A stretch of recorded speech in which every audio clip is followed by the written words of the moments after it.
Many Western Muslims have to cope with assumptions about race as much as religion, but increasing numbers of converts don't have that problem. Fidelma O'Leary was born in Cork into a devout Catholic family, but followed that well-worn emigrant trail to America almost 20 years ago. I grew up in a household that prayed the Angelus when the church bells rang, prayed the rosary as a family together almost every evening. For Mom and Dad, being Catholic wasn't just about going to Mass on Sundays. Being Catholic was something that happened every day. That's why I think for me, being Muslim and praying 5 times a day, it's easy.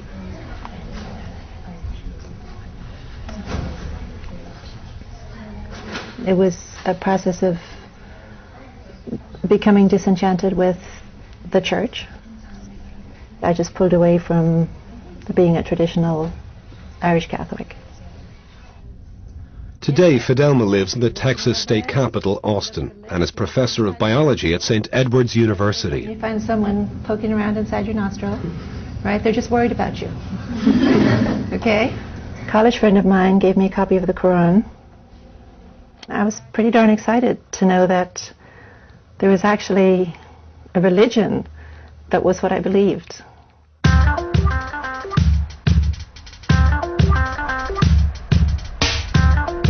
I've been Muslim for about 25 years.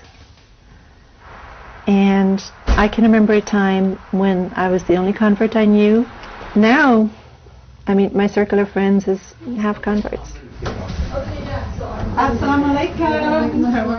Most Friday mornings, Fidelma hosts a prayer group at her home, and among the faithful are 2 other Irish converts, Eileen and Michelle. Hey, we're 3 lovely lassies from Erin, and I am the best of them all. The world is becoming quite secular, and I think that's okay for a while, but then people look for meaning and they look for significance. Jesus said, "I am indeed a servant of Allah. He has given me revelation and made me a prophet." It's a very simple message. At the end of the day, it's a very simple message. There's God. Worship God.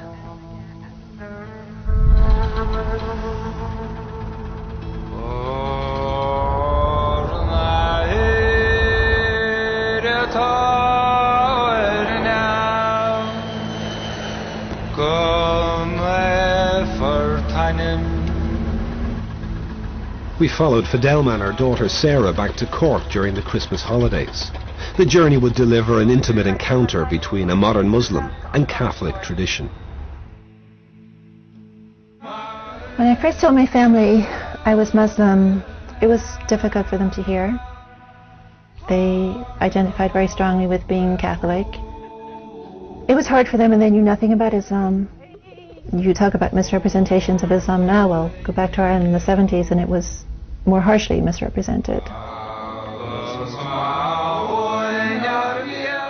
I don't think you gave me a kiss. Give me a kiss and a hug for your auntie. What's your favorite auntie?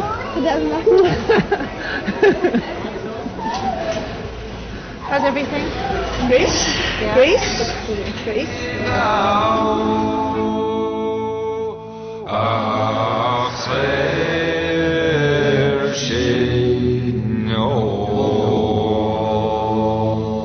This is the small little part of Cork City that I grew up in as a child.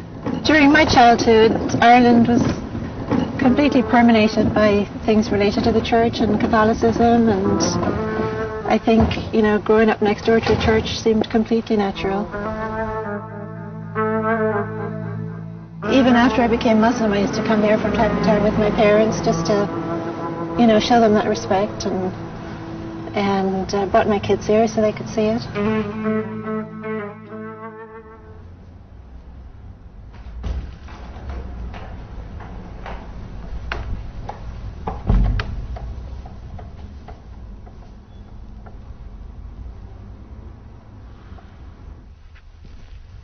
I'm kind of shocked at myself to remember that I used to go and kneel in front of these statues and pray to them.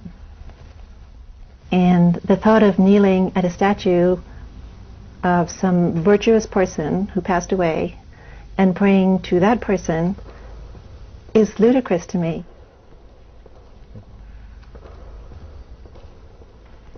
Well, one of the things I loved and still love about Islam is that the relationship with God is direct.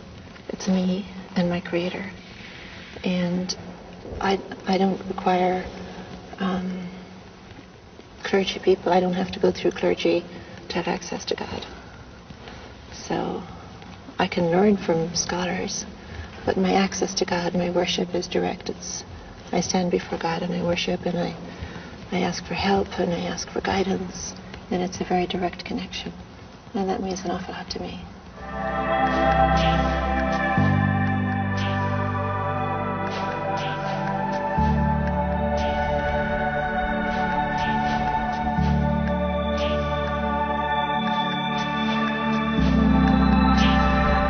What we have in the Quran is we have hints at the magnificence of God.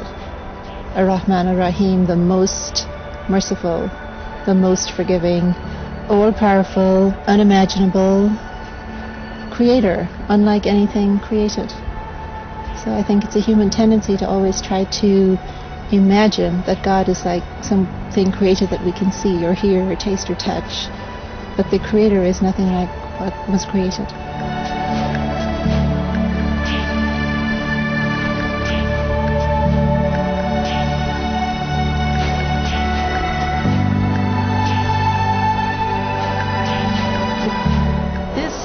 God's creation.